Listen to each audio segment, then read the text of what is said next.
Hello दोस्तों, आपका स्वागत है हैशटैग सक्सेस विद दीपक में। आज जो हम टॉपिक लेके आ रहे हैं उस टॉपिक का नाम है fallopian tube and peritoneum carcinoma. ये गायनोकोलॉजी का टॉपिक है। इसमें हम पढ़ेंगे कि कैसे फैलोपियन ट्यूब या पेरिटोनियम में कैंसर होता है और ये कैसे हमारे फर्टिलिटी को, मतलब हमारे जो हम प्रेग्नेंट होते हैं उसको ये अफेक्ट करता है। ठीक है, तो पहले ओवरऑल जानते हैं जो सबसे ज़्यादा हिस्टोलॉजिकल टाइप होता है वो कौन सा होता है। तो हाई ग्रेड सीरस एडिनोकार्सिनोमा, याद कीजिएगा। जितना भी मेलिग्नेंसी होता है मेनली गायनो से रिलेटेड, उसमें मोस्ट कॉमन हिस्टोलॉजिक टाइप कौन सा है, तो हाई ग्रेड सीरस एडिनोकार्सिनोमा। अब मेनली जानते हैं fallopian tube cancer. Fallopian tube cancer जो है वो एक रेयर डिजीज है, मतलब ज़्यादा औरतों में नहीं होता है, ये सिर्फ अप्रॉक्स 0.2% औरतों में होता है। ये जो कैंसर है ये एक रेयर कैंसर है। कौन सा, फैलोपियन ट्यूब कार्सिनोमा। ये ज़्यादातर औरतों में नहीं होता है, ओनली 0.2% औरत में होता है। ठीक है, तो इसका जो मेन कारण है वो ये मेनली कहाँ पर होता है। तो जैसा कि आपने फैलोपियन ट्यूब देखा होगा, मैं पिक्चर बना के एक आइडिया दे देती हूँ। तो इसके फैलोपियन ट्यूब के लास्ट में कैसे फिंगर जैसा प्रोजेक्शन रहता है, यहाँ पर ही ज़्यादा चांसेस होते हैं रहने के। तो जैसा कि यहाँ पे लिखा हुआ है कहाँ पे होता है, epithelial lining of fallopian tube of fimbriae. ठीक है, तो अब क्या कह रहा है, जो ये प्राइमरी रिस्क फैक्टर है, मतलब प्राइमरी रिस्क फैक्टर मतलब जो मेन रिस्क फैक्टर है, ये क्यों कैंसर होता है। तो इसका जो मेन रिस्क फैक्टर है वो क्या है, तो म्यूटेशन हो जाना। कैसे, inherited mutation of BRCA1 and BRCA2। क्या मेनली ये क्यों होता है, इसका प्राइमरी रिस्क फैक्टर क्या है, तो म्यूटेशन हो जाना। किसमें, BRCA1 और BRCA2। ये है क्या, ये ट्यूमर सप्रेसर जीन है। क्या है ये, ट्यूमर सप्रेसर जीन है, जो मेनली किससे एसोसिएटेड होता है, हेरिडेटरी ब्रेस्ट या ओवेरियन कैंसर सिंड्रोम से। किससे, तो हेरिडेटरी ब्रेस्ट या ओवेरियन कैंसर सिंड्रोम से। ठीक है, मैंने कि माँ को ऑलरेडी किससे क्या होया हुआ है, ब्रेस्ट या ओवरी कैंसर होया हुआ है, तो बच्चे में ऐसा म्यूटेशन हो सकता है। ठीक है, या माँ में ही ऐसा म्यूटेशन हो सकता है जिसके कारण फैलोपियन ट्यूब कैंसर होता है। ठीक है, किसके कारण, तो फिर से याद कीजिए, inherited mutation in the BRCA1 and BRCA2 के कारण। ठीक है, अब क्या कह रहा है, तो हम इसको ठीक कैसे करेंगे, तो इसको ठीक करने के लिए क्या है, तो RRBSO का फुल फॉर्म क्या होता है, रिक्स रेड्यूसिंग बायलेटरल सल्फिंगो ऊफोरेक्टोमी। इसमें क्या होता है, पूरा जो हमारा क्या है फैलोपियन ट्यूब है ओवरी के साथ निकाल दिया जाता है। ठीक है, तो ये जो मेनली होता है ये उन वुमेन में होता है जिनमें BRCA म्यूटेशन के कारण फैलोपियन कैंसर हुआ हो, और ये मेनली जब चाइल्ड बियरिंग कंप्लीट हो जाता है, मतलब कि after the age of 40 years, ये हम करते हैं क्या, तो RRBSO। ठीक है, अब इसके बारे में और जानते हैं। RRBSO मेनली उन वुमेन के लिए रिकमेंडेड किया जाता है, उन लोगों के लिए होता है जिनमें क्या हो गया हो, ऑलरेडी BRCA1 का म्यूटेशन हो चुका हो, मतलब वो सब फैलोपियन ट्यूब कैंसर जिसमें BRCA1 या 2 के कारण वो कैंसर हुआ हो, तो ये मेनली उनमें रिकमेंडेड किया जाता है जो ऑलरेडी माँ बन चुकी हैं और उनको बाद में माँ बनने की इच्छा नहीं है। मेनली प्रेफर किया जाता है एट द एज ऑफ 40। ठीक है, तो इसमें होता क्या है, तो इसमें तो सबसे पहले रिमूवल दोनों ओवरीज का और फैलोपियन ट्यूब का होता है। ठीक है, एट द लेवल ऑफ कॉर्नियो। दूसरा क्या होता है, ओवरी को क्या करते हैं, ओवरी के वेसल को क्या करते हैं, लिगेशन मतलब काट देते हैं। किससे, तो पेल्विक ब्रीम से। ठीक है, मतलब जो ओवरी के वेसल में जो लिगेशन है ना, ओवरी वेसल में क्या करते हैं, वो लिगेशन मतलब काट देते हैं। कहाँ तक, तो पेल्विक ब्रीम तक। ठीक है, फिर वो क्या करते हैं, through inspection of peritoneal cavity and pelvic washing. वो पेल्विक को पूरी तरह से क्या करते हैं, साफ कर देते हैं और पेल्विक कैविटी का पूरी तरह इंस्पेक्शन करते हैं। पूरी तरह कर लेने के बाद वो क्या करते हैं, पैथोलॉजिकल एग्जाम करते हैं, मतलब वो पूरी तरह वो पेरिटोनियल कैविटी से सब कुछ निकाल के उसके बाद वो चेक करते हैं। और उसके इसी कारण कहा जाता है कि जब चाइल्ड बियरिंग हो जाए तब ये किया जाता है। क्यों, क्योंकि ना ओवरी बचता है ना फैलोपियन ट्यूब बचता है, तो अगर माँ बनना रहेगा तो कैसे बनेंगे। ठीक है, इसमें मेनली ये जो RRBSO है ये किस में होता है, तब फैलोपियन ट्यूब कैंसर में होता है और ओवेरियन कैंसर में होता है। ठीक है, अब क्या है कि अगर मान लीजिए कि BRCA म्यूटेशन के कारण फैलोपियन ट्यूब कैंसर नहीं हुआ है तो और कौन सा कारण हो सकता है, तो बाकी जो कारण है वो अभी तक पता नहीं चला है। मतलब कि एक यही पता चला है कि BRCA म्यूटेशन के कारण होता है, बाकी जो भी कॉजेज है वो अभी अनक्लियर है। ठीक है, अब क्या कह रहा है कि रिस्क फैक्टर क्या है, तो रिस्क फैक्टर क्या क्या हो सकता है, तो रिस्क फैक्टर है इनफर्टिलिटी, अगर वुमेन क्या हो रहा है इनफर्टाइल है, वो माँ नहीं बढ़ रही है, लो फर्टिलिटी, अर्ली मिनार्की माने मेंस्ट्रुएशन का जल्दी आ जाना, लेट मेनोपॉज मतलब वो ये मेनोपॉज होता है ना, जब मेंस्ट्रुएशन क्या हो जाता है बंद हो जाता है मेंस्ट्रुअल पीरियड, वो लेट से आना, ये सब के कारण क्या हो सकता है फैलोपियन ट्यूब के कैंसर के चांसेस ज़्यादा हो सकते हैं। अब इनसे बचाएगा कौन, प्रोटेक्टिव फैक्टर क्या है, तो पहला ओरल कंट्रासेप्टिव का यूज करना, दूसरा बार बार प्रेग्नेंट होना, तीसरा बच्चे को ब्रेस्ट फीडिंग कराना, ब्रेस्ट फीडिंग के कारण सिर्फ बच्चे ही नहीं माँ के हेल्थ को भी बहुत इफेक्ट होता है, और चौथा क्या है ट्यूब को काट देना मतलब ट्यूबर लिगेशन करना। ठीक है, चलिए अब एक बार इसका ब्रीफ में बताते हैं फैलोपियन ट्यूब कैंसर होता क्या है। तो जैसा कि हमें पता है एक यूट्रस होता है एब्डोमेन में, ठीक है, वुमेन के बॉडीज में, ठीक है, और वो क्या कनेक्टेड होता है ऊपर एक ट्यूब लाइक स्ट्रक्चर की पिक्चर बना के दिखाते हैं।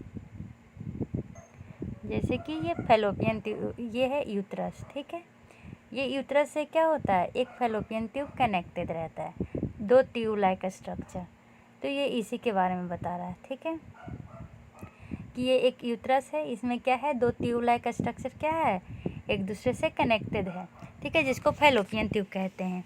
अब इसी फैलोपियन ट्यूब में क्या होता है दीदी, ये कैंसर होता है, इसी के बारे में हम पढ़ेंगे। तो ये क्या है यूट्रस का, ये एक ऐसा पार्ट है जिसमें कैंसर डेवलपमेंट होता है यूट्रस में, बाद में वो स्प्रेड करता है और वो कहाँ तक पहुँच जाता है फैलोपियन ट्यूब तक पहुँच जाता है। फैलोपियन ट्यूब से अगर वो स्प्रेड करना चालू करे तो स्टोमक तक पहुँचता है। जैसा कि पता है आपको कैंसर मतलब होता क्या है ज़्यादा प्रोफिलेशन या डिवीजन ऑफ सेल, ठीक है, तो डिवीजन करके वो पहुँच जाएगा।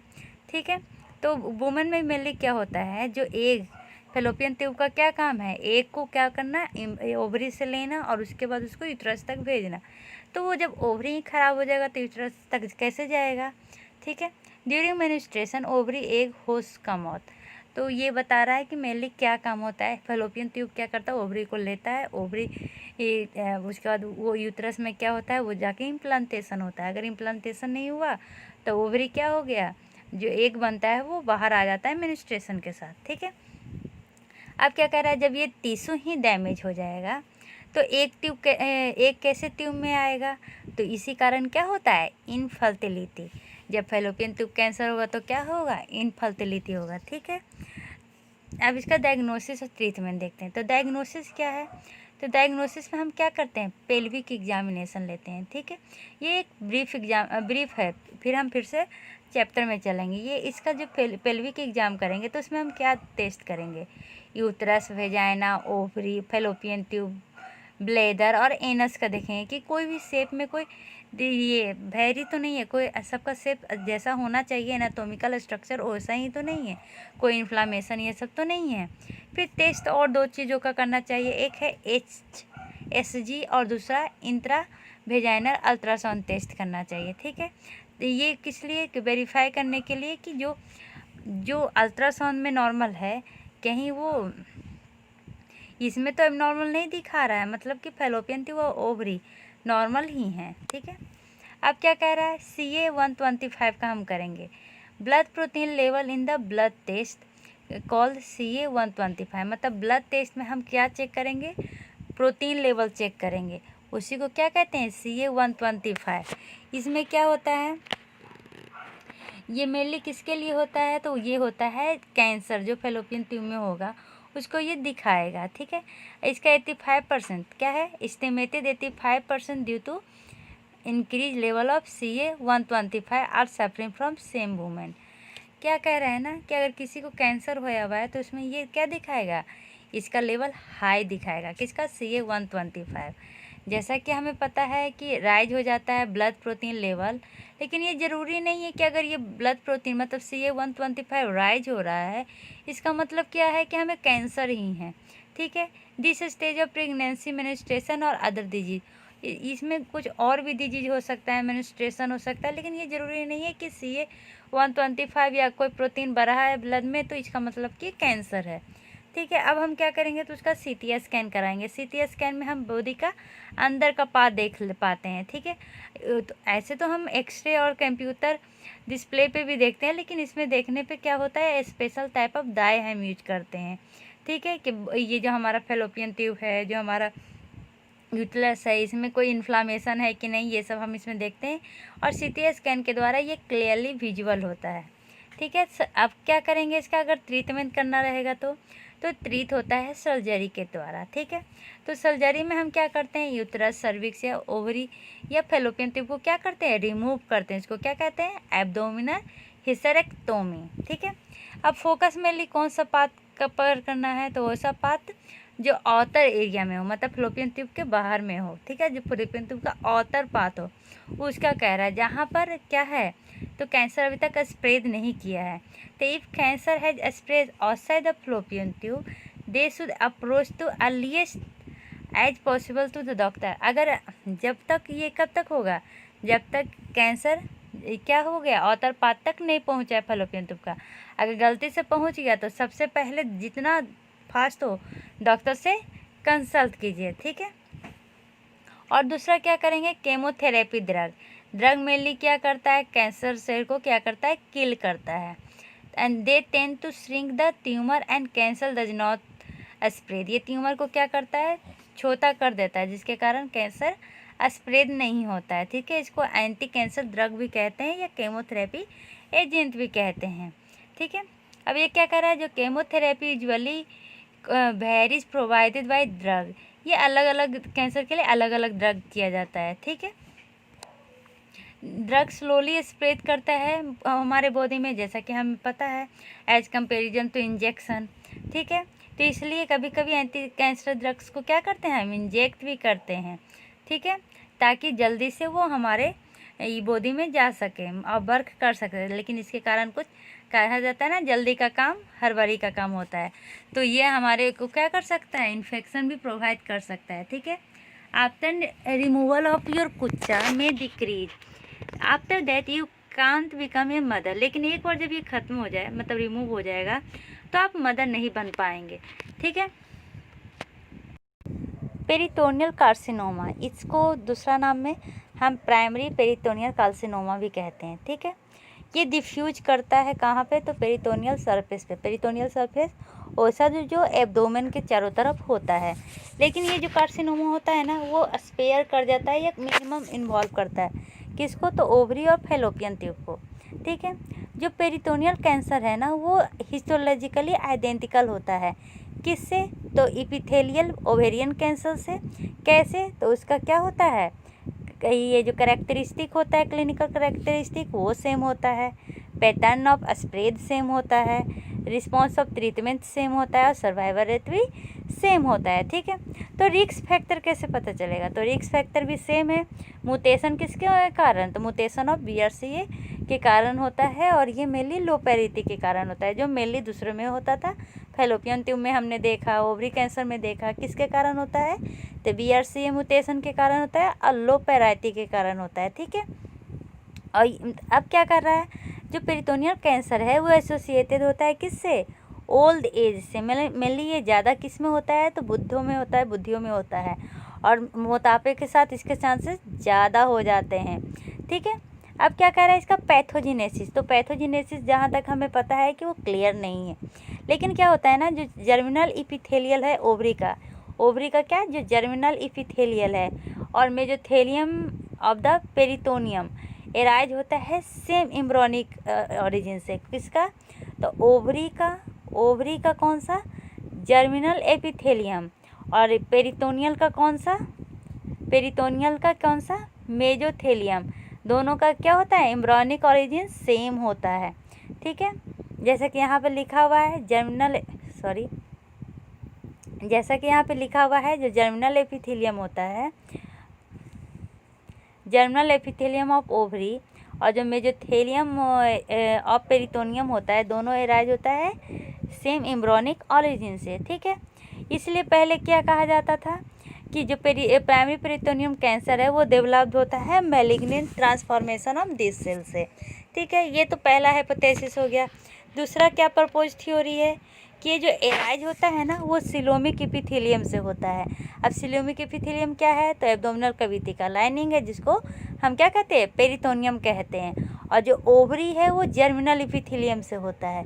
ठीक है, ये दोनों कौन ज़्यादा रिस्पॉन्स किससे करते हैं, तो ऑन्कोजेनिक स्टिमुलस। ऑन्कोजेनिक क्या होता है, जो म्यूटेशन कैंसर के कारण, कैंसर जीन के कारण या कैंसर जीन में जो म्यूटेशन होता है उसको ऑन्कोजेनिक कहते हैं। ठीक है, तो ये मेनली इसमें हम क्या करते हैं, तो इसको डायग्नोसिस के लिए क्या करना चाहिए, तब peritoneum carcinoma has therefore become diagnosis of exclusion when a primary ovary और fallopian tube can not be identify. मतलब कह रहा है कि अगर हम चेक किए, ठीक है, और BRCA का क्या हुआ, म्यूटेशन दिखाया, तो उसमें फैलोपियन ट्यूब कैंसर नहीं है, ओवेरियन ट्यूब कैंसर नहीं है, तो क्या होने का चांसेस है कि पेरिटोनियल कैंसर है। ठीक है, अब एक नया आ गया टर्म, क्या, serous tubular intra epithelial carcinoma. अब ये क्या है, तो इसको पहले जानते हैं मैं अपने नोट से। जो serous tubular intra epithelium carcinoma है ना, ये एक रेयर डिजीज है। ठीक है, ये मेनली गायनो सर्जरी इसमें करते हैं, ये बेनाइन है, मैलिग्नेंट नहीं है। ठीक है, ये एराइज होता है कहाँ पर, तो फैलोपियन ट्यूब के डिजिटल फिब्रेटेड इन से। आपको तो पता है फिब्रेटेड इन डिजिटल में होता है, तो वहाँ पर ये एराइज होता है। ठीक है, और क्या कह रहा है, ये हाई ग्रेड पेल्विक सेरस कार्सिनोमा है। अब हाई ग्रेड सेरस कार्सिनोमा होता क्या है, तो ये एक टाइप ऑफ ट्यूमर है जो एराइज होता है सीरस एपिथेलियल लेयर से। और कहाँ पर ये होता है सीरस एपिथेलियल लेयर, तो एब्डोमिनो पेल्विक कैविटी में होता है। ठीक है, और ये मेनली पाया जाता है ओवरी में। अब क्या कह रहा है, HGHC क्या है, ये makeup of the majority of ovarian cancer cases, और लो होता है इसमें। ठीक है, फैलोपियन ट्यूब कैंसर स्प्रेड होकर करता है जैसे कि ओवेरियन कैंसर करता है। ओवेरियन कैंसर और फैलोपियन ट्यूब कैंसर का कैरेक्टरिस्टिक क्या है, हमेशा मिलता है। ये क्या करता है, पहले अपने सराउंडिंग को अफेक्ट करता है, फिर क्या करता है वो, फिर धीरे धीरे सेद करने लगता है, किसको होता है, एब्डोमिनल कैविटी को। ठीक है, उसके बाद वो कहाँ जाता है, तो वो पेल्विक तक जाता है, एब्डोमेन तक जाता है, और भी अदर पार्ट को ये क्या करता है, अफेक्ट करता है। ठीक है, तो कह रहा है, ये तो हो गया नोट्स। अब क्या कह रहा है कि सेरस ट्यूबुलर इंट्रा एपिथेलियल कार्सिनोमा क्या होता है, तो वही अर्ली कैंसर जो फैलोपियन ट्यूब में क्या होता है, कार्सिनोमा करता है, बाद में कहाँ तक पहुँचता है, फिम्ब्रिक इन तक पहुँचता है या डिजिटल तक पहुँचता है, उसी को कहते हैं सेरस ट्यूबुलर इंट्रा एपिथेलियल कार्सिनोमा। ठीक है, इसमें क्या कौन सा इन्वॉल्व होता है, तब फिम्ब्रेटेड इंड ऑफ फैलोपियन ट्यूब, जो मैंने पहले ही बताया है। जैसा कि हमें पता है कि फैलोपियन ट्यूब में मेनली क्या होता है, म्यूटेशन ऑफ BRCA होता है। ओवेरियन में क्या होता है, म्यूटेशन ऑफ BRCA होता है। तो पेरिटोनियल सेलर कार्सिनोमा में क्या होगा, तो यही BRCA होगा। ठीक है, तो हम सब में सेम हो रहा है BRCA म्यूटेशन, तो हम क्या रिकमेंडेड करेंगे, तो RRBS रिकमेंडेड करेंगे जो पहले किया था। ठीक है, इसमें एक और चीज़ देखा जाता है, P53 म्यूटेशन, किसमें, तो ये सीरस इंट्रा एपिथेलियल कार्सिनोमा में। तो ये P53 म्यूटेशन होता क्या है, तो इसमें मेनली क्या किया जाता है ना, presence of tubular P53 signature. इसका मतलब क्या होता है कि जो सीरस कार्सिनोसिस होता है वो इनिशिएट कहाँ से हुआ है, डिजिटल फैलोपियन ट्यूब से हुआ है। ठीक है, ये कॉमन, इसका जो इक्वल इम्पोर्टेंस होता है किसमें, तो BRCA प्लस वुमेन में। ठीक है, इसमें मेनली देखा जाता है women without a family history of ovarian cancer, ये उसमें भी आता है जिसमें फैमिली हिस्ट्री नहीं हो। मेनली BRCA म्यूटेशन किसमें होता है, जिसमें फैमिली हिस्ट्री होता है, लेकिन ये जो P53 म्यूटेशन है उसमें फैमिली हिस्ट्री होना ज़रूरी नहीं है। तो अब आते हैं क्लिनिकल डायग्नोसिस पे। चलिए अब आते हैं क्लिनिकल फाइंडिंग में। फैलोपियन ट्यूब कैंसर को कैसे हम रिकॉग्नाइज कर सकते हैं, तो जो मीन एज होता है फैलोपियन ट्यूब कैंसरोमा का वो 58 ईयर्स मतलब 58 साल का होता है। तो इसका अगर एवरेज एज देखें तो 26 से 85 साल होगा। ठीक है, और क्या होगा, म्यूटेशन होगा BRCA 1 और 2 में। ठीक है, ये मेनली डायग्नोसिस हम इसको यंगर एज में भी कर सकते हैं, जैसा कि एज का आप रेंज देख सकते हैं। 26 से 85 है। तो यंगर एज में भी इसको हम क्या कर सकते हैं, डायग्नोसिस कर सकते हैं। ठीक है, ये जो मेनली वाइट वुमेन में ज़्यादा होता है as comparison to black, Hispanic, Asian और पैसिफिक इजलैंडल वुमेन। ज़्यादा किस में होता है, वाइट वुमेन में होता है। तो प्रेजेंटिंग सिम्टम क्या होगा, तो प्रेजेंटिंग सिम्टम याद रखिएगा जो मेन सिम्टम होता है। तो प्रेजेंटिंग सिम्टम होगा degree of obstruction of digital tube, क्या कितना ऑब्स्ट्रक्शन होता है। ठीक है, तो साइन और सिम्टम क्या आएंगे, तो साइन ऑफ सिम्टम में पहले आएगा एबनॉर्मल वेजाइनल ब्लीडिंग, वेजाइना से ब्लड आएंगे एबनॉर्मल बहुत सारे। दूसरा क्या आएगा, सेरोसैंगुअस वेजाइनल डिस्चार्ज। सेरोसैंगुअस वेजाइनल डिस्चार्ज होता क्या है, तो सेरोसैंगुअस मिस क्या होता है, सेरोसैंगुअस मतलब होता है कि जब वेजाइना से कुछ सीरम आ रहा है उससे हल्का हल्का क्या आ रहा है, ब्लड जैसा चीज़ें आ रही है। ठीक है, येलोइश के साथ स्मॉल अमाउंट ऑफ ब्लड आ रहा है। ठीक है, उसी को क्या कहते हैं, सैंगुअस वेजाइनल डिस्चार्ज। और क्या आएगा, तो पल्पेबल एडिनेक्सल, जब हम पल्पेट करेंगे तो क्या मिलेगा, एडिनेक्सल मास मिलेगा। ठीक है, और उसके बाद पेट में क्रैम्पी लोअर एब्डोमिनल पेन भी होगा। ये क्रैम्पी लोअर एब्डोमिनल पेन क्यों हो रहा है, तो ये ट्यूब में जो डिस्टेंशन या जो फोर्स लग रहा है ना पेरिस्टाल्टिस के कारण, वो कारण। तो मेनली इसका साइन सिम्टम क्या है, तो एबनॉर्मल वेजाइनल ब्लीडिंग होगा, और वो ब्लीडिंग कैसा होगा, सेरोसैंगुअस होगा। ठीक है, पल्पेबल एडिनेक्सल मासेज मिलेंगी, पेट में क्रैम्पी एब्डोमिनल पेन होगा। अब एक टर्म आता है क्या है, हाइड्रोप्स टीवी प्रोफ्लुएंस। अब ये होता क्या है, तो ये एक टर्म है, ठीक है, जो डिस्क्राइब करता है intermittent expulsion of clear and sanguineous fluid from the vagina caused by the contraction of the distended digital. मतलब ये क्या होता है ना, जब एकाएक ये पूरा फ्लूइड सैंगिक्वस फ्लूइड वेजाइना के थ्रू बाहर निकल जाता है, क्यों, कॉन्ट्रैक्शन ऑफ डिस्टेंस, मतलब जब कॉन्ट्रैक्ट करेगा फैलोपियन ट्यूब का डिजिटल पाथ, तो ये हमारा जो ये वेजाइना से पूरा फ्लूइड बाहर निकल जाएगा। तो उसी टर्म को कहते हैं हाइड्रोप्स टीवी प्रोफ्लुएंस। ठीक है, ये डिस्चार्ज में क्या होगा, तो ये डिस्चार्ज में ये श्रिंकेज या रिजोल्यूशन ऑफ एडिनेक्सल मास होगा। जो एडिनेक्सल मास होता है ना, उसको श्रिंक मतलब सिकुड़ाता है या उसको सही करता है। अब एक मेन चीज़ है कि ट्रायड, 3 चीज़ें मेन इसमें मिलेगी आपको, किसमें, फैलोपियन ट्यूब कैंसर में।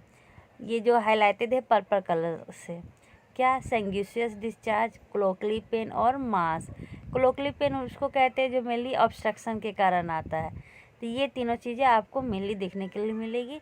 अगर कोई भी पूछेगा ट्रायड ऑफ रिप्रोडक्टिव कार्सिनोमा क्या है, तो सैंगुइनस डिस्चार्ज, क्लोकली पेन और मास।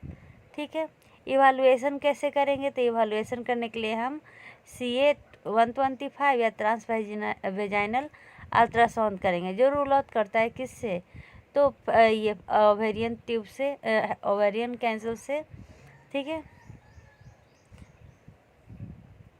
अब क्या है, पेरिटोनियल कैंसर का क्लिनिकल फाइंडिंग क्या होगा, तो जैसा कि पता है पेरिटोनियल कैंसर जो होता है वो ज़्यादा ओल्डर पीपल में होता है। तो इसका मीडियन एज क्या होगा, तो इसका मीडियन एज होता है 63 to 66, मतलब 63 से 66 साल के बीच में ये होता है।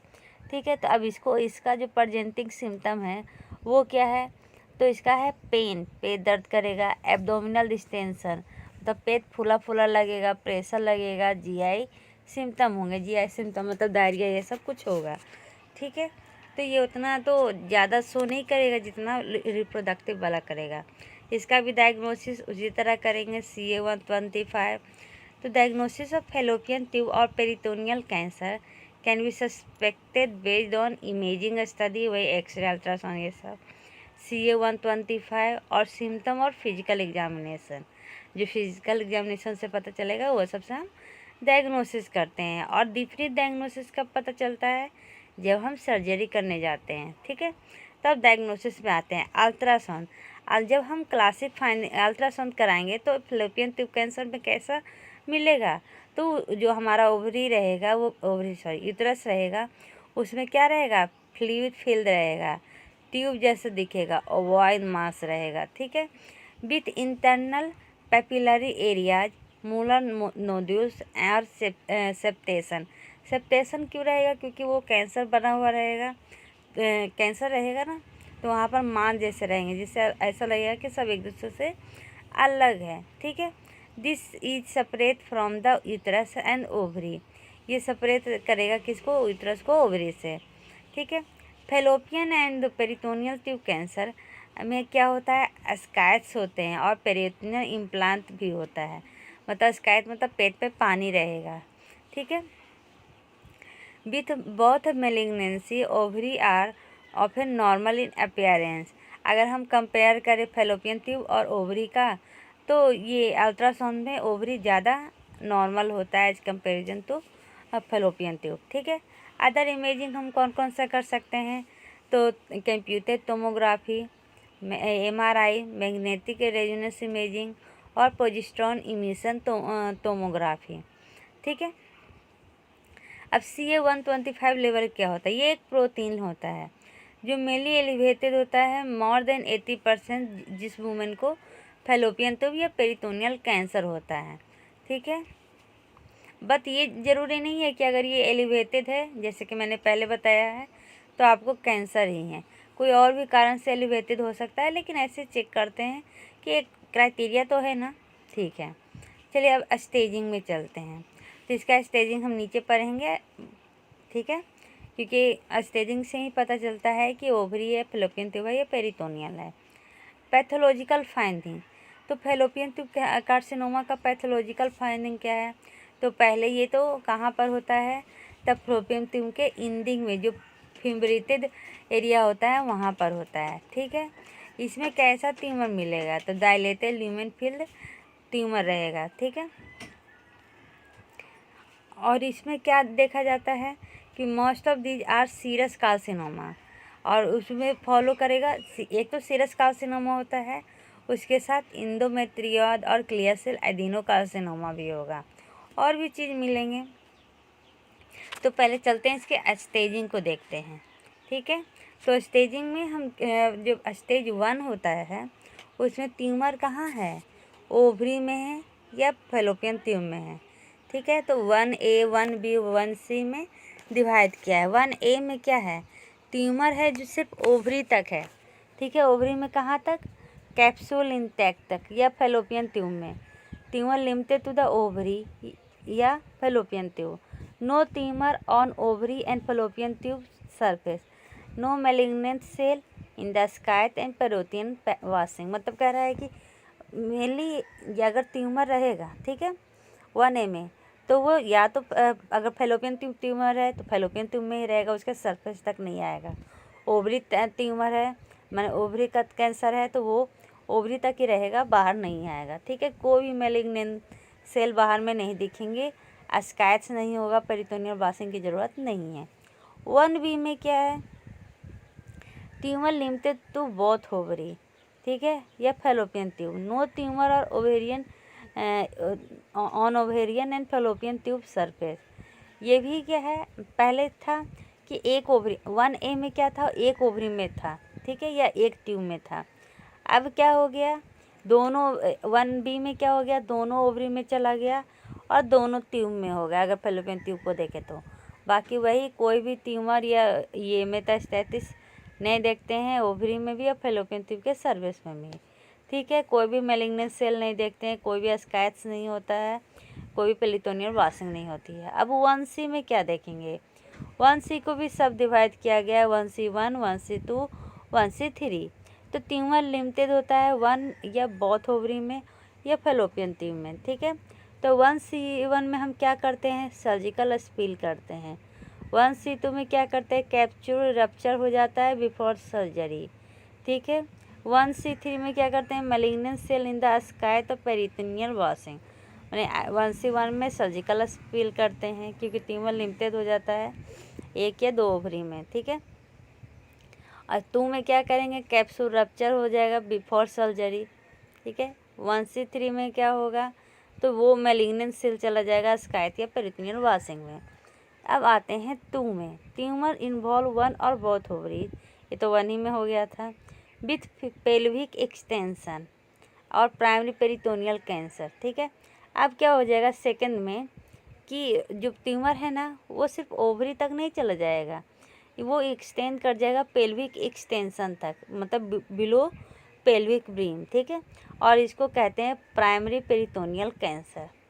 अब टू को भी वन ए और बी में आता है। ए में क्या है, एक्सटेंशन कहाँ तक हुआ है, तो एक्सटेंशन या इम्प्लांट ऑन यूट्रस या फैलोपियन ट्यूब या ओवरी, एक्सटेंशन यूट्रस तक चला गया है। ठीक है, अब क्या है, वन बी में एक्सटेंशन पेल्विक एरिया तक चला गया है। ठीक है, थर्ड में क्या है, तो जो ट्यूमर है वह एक और दो ओवरी में तो है ही या फैलोपियन ट्यूब में है, और प्राइमरी पेरिटोनियल कैंसर ये तो सेकंड में ही हो गया था।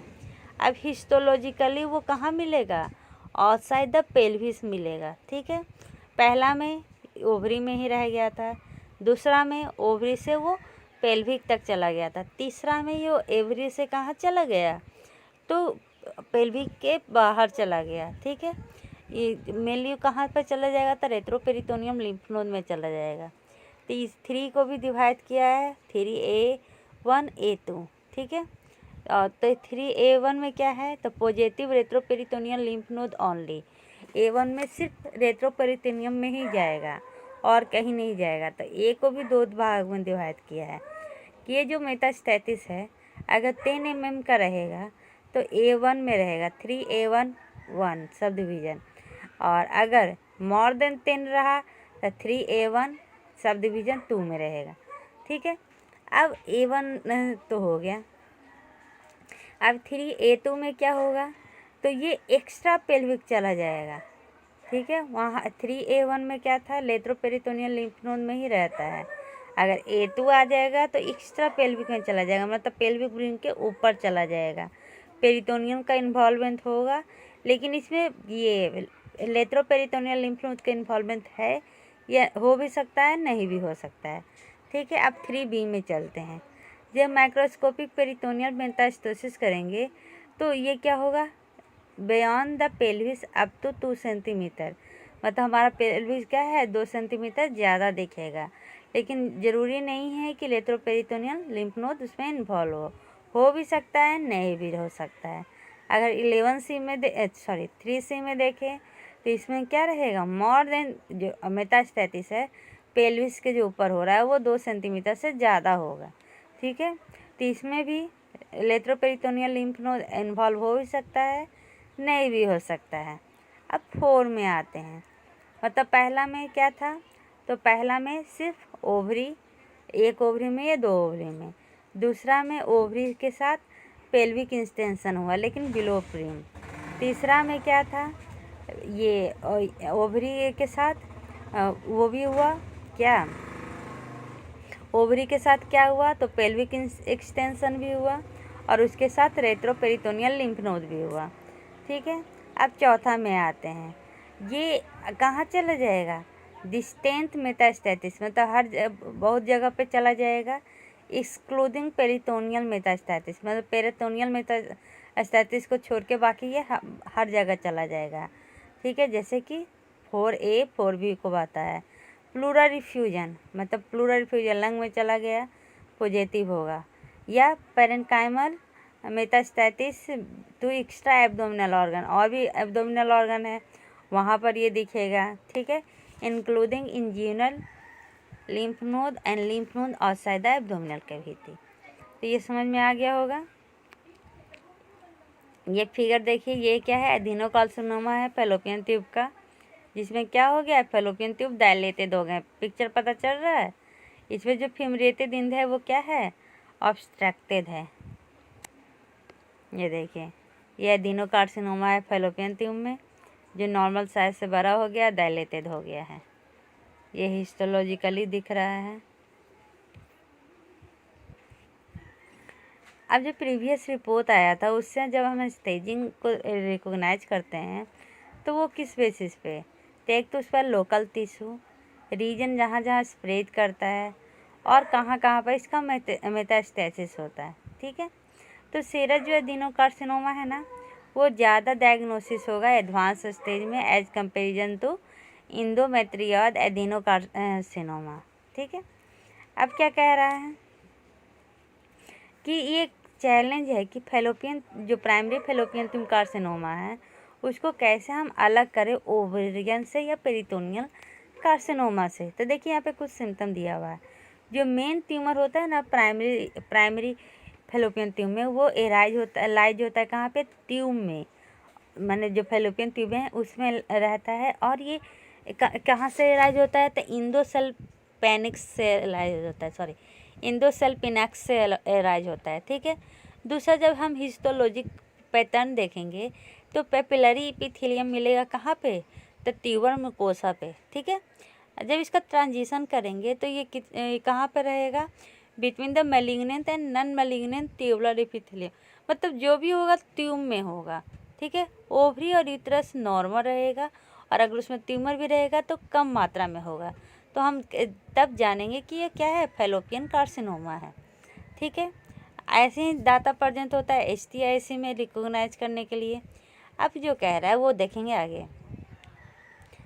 एक और चीज़ कह रहा है, अगर HTIC प्रेजेंट है तो उसमें थोड़ा सा इन्वॉल्वमेंट हो सकता है ओवरी का, ठीक है। तो उसको प्राइमरी फेलोपियन ट्यूब ऑरिजिन भी कह सकते हैं। लेकिन मेजॉरिटी ऑफ द ट्यूमर में ओवरी इन्वॉल्व हो लेकिन कोई भी HTIC प्रेजेंट नहीं होता है, तो उसको कहते हैं ओवेरियन ऑरिजिन। समझे कि अगर HTIC प्रेजेंट है और ओवरी अगर थोड़ा सा इन्वॉल्व है तो उसको कहेंगे प्राइमरी फेलोपियन ट्यूब ऑरिजिन। लेकिन अगर मेजॉरिटी ऑफ ट्यूमर कहाँ है, ओवरी में है, और HTIC इन्वॉल्व नहीं है, तो उसको जो कहेंगे वो क्या कहेंगे, ओवेरियन ऑरिजिन कहेंगे, ठीक है। अब कैसे स्प्रेड करता है ये फेलोपियन ट्यूब कार्सिनोमा, तो ये तो पहले अपने डिजिटल ट्यूब को क्या करेगा, डिस्ट्रक्ट करेगा, उसका डिग्री हम देखेंगे, ठीक है।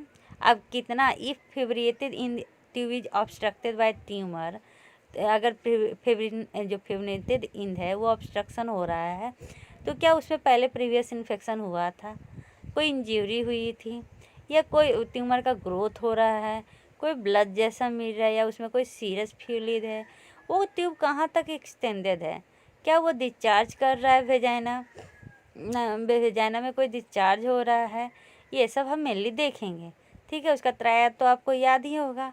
अगर डिजिटल पोर्शन में फेलोपियन ट्यूब में अगर मैलिग्नेंसी है तो मैगलेंसी कहाँ तक फैला हुआ है, क्या वो पेरिटोनियल कैविटी को अफेक्ट किया, स्काइट्स हुआ, ओमेंटम कैकिंग हुई, ठीक है। अगर इंटरपेरिटोनियम तक स्प्रेड कर गया है तो क्या मस्कुलर वॉल ऑफ ट्यूब भी इन्वॉल्व है, तो हम मेनली ये सब देखेंगे, ठीक है। अब आ गया पेरिटोनियल कार्सिनोमा, तो इसको कैसे पहचानेंगे, तो इसमें मेनली जो ज़्यादा कॉमन होता है वो क्या होता है, high grade serous carcinoma. Fallopian tube में क्या था, सीरस एडिनोकार्सिनोमा, इसमें सीरस कार्सिनोमा, ठीक है। तो इसको डायग्नोसिस कैसे करेंगे, तो इसमें मेनली जो both ovary must be physiologically normal और इनलार्ज बाय वेनाइन प्रोसेस। इसमें जो दोनों ओवरी है वो फिजियोलॉजिकली नॉर्मल होना चाहिए, अगर इनलार्ज होगा तो वेनाइन प्रोसेस में। Involvement of extra ovarian site, मतलब ओवरी नहीं, ओवरी के चारों तरफ जो साइट है वो इन्वॉल्व होना चाहिए, greater than the involvement of the surface, और मैंने ओवरी के सरफेस से ज़्यादा उसके सराउंडिंग ज़्यादा इन्वॉल्व होना चाहिए, ठीक है। Ovarian component must be one of the flowing, ovarian component non existence होना चाहिए, कन्फाइन करना चाहिए कि कोई भी एविडेंस नहीं है कॉर्टिकल में, ठीक है।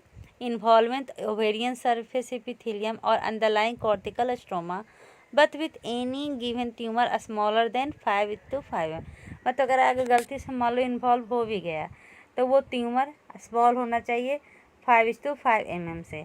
अगर ट्यूमर स्मॉलर देन 5:5 mm है और वो ओवरी के अंदर है, लेकिन उसका क्या सरफेस डिजीज है भी और नहीं भी है, ठीक है, ये सब मेनली होता है। और हिस्टोलॉजिकल साइटोलॉजिकल कैरेक्टरिस्टिक देखेंगे तो सीरस टाइप मिलेगा, ठीक है, जो आइडेंटिकल होता है किससे, तो ओवेरियन सीरस पेपिलरी एडिनोकार्सिनोमा से, एनी ग्रेड। तो ये सबसे हमें पता चलेगा। ट्रीटमेंट में हम कंबाइन ट्रीटमेंट करेंगे सर्जरी और केमोथेरेपी का। सर्जरी में मेनली क्या किया जाता है, तो हिस्टेरेक्टोमी किया जाता है या बायलेटरल सल्पिंगो ओफोरेक्टोमी किया जाता है, वो उसके स्टेज पे हम देखते हैं। ठीक है, अब क्या कह रहा है केमोथेरेपी। केमोथेरेपी में हम क्या देते हैं, तो मेनली ट्रीट किया जाता है कार्बोप्लेक्टिन या ये पैक्लिटैक्सेल से। ठीक है, क्योंकि यही एंटी केमो ड्रग्स है या एंटी ऑन्कोजन एजेंट है। ठीक है,